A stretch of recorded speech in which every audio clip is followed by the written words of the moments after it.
నమస్తే అండి, నేను డాక్టర్ ప్రశాంతి, కన్సల్టెంట్ పీడియాట్రిషియన్.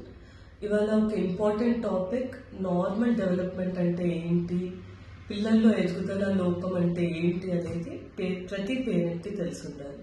ఎందుకంటే చాలా మంది చాలా లేట్గా రావడము, ఎందుకమ్మా ఇంత లేట్గా తీసుకొచ్చారు అంటే వాళ్ళ నాన్న కూడా లేట్గా నడిచాడంట అండి, వాళ్ళ ఫాదర్కి కానీ మదర్కి కానీ లేట్గా మాటలు వచ్చాయి కాబట్టి బేబీ కూడా లేట్గా వస్తాయి అనుకుంటున్నాము.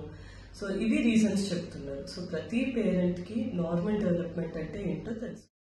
మీకు స్క్రీన్ మీద కనిపించేది వ్యాక్సినేషన్ కమ్ డెవలప్మెంట్ కార్డ్. మీ బేబీని వ్యాక్సినేషన్కి తీసుకెళ్ళినప్పుడు ఆ ఏజ్కి తగ్గ డెవలప్మెంట్ అవుతుందా లేదా మీ పీడియాట్రిషియన్ చెక్ చేస్తారు. ప్రతి పేరెంట్ గుర్తుపెట్టుకోవాల్సింది, ప్రతి మైల్ స్టోన్ అనేది ఒక రేంజ్ ఆఫ్ టైంలో అవుతుంది. సో కొంతమంది పిల్లలు 8 to 9 monthsకే నడవచ్చు, కొంతమంది పిల్లలు 16-17 months పట్టవచ్చు. సో రెండు నార్మలే. అందుకని రెడ్ ఫ్లాగ్ సైన్స్ అంటే అప్పర్ లిమిట్ ఏజ్ ఏంటి అనేది పేరెంట్స్కి తెలుసుంటే ఎర్లీగా ఎదుగుదల లోపాలు గమనించవచ్చు. వాళ్ళ డాక్టర్ దగ్గర తీసుకెళ్లి ఎర్లీగా ఇంటర్వెన్షన్ చేసినప్పుడు డెవలప్మెంట్ అనేది ఇంప్రూవ్ అయ్యే ఛాన్సెస్ ఎక్కువ ఉంటుంది.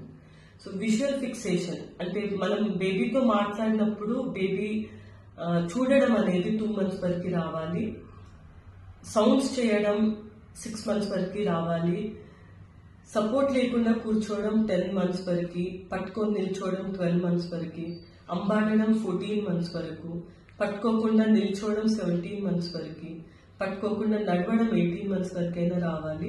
ఒక పదం వర్డ్స్ అనేది మాట్లాడటం 18 months వరకు రావాలి. ప్రిటెండ్ ప్లే అంటే వాళ్ళ బొమ్మను రెడీ చేస్తున్నట్టుగా చేయడం కానీ, వంట చేస్తున్నట్టుగా నటించడం కానీ, ఇది 3 years వరకు అటైన్ అవ్వాలి. సో ఎదుగుదల లోపం అనిపించినప్పుడు పీడియాట్రిషియన్ని తప్పక కలవండి. Thank you.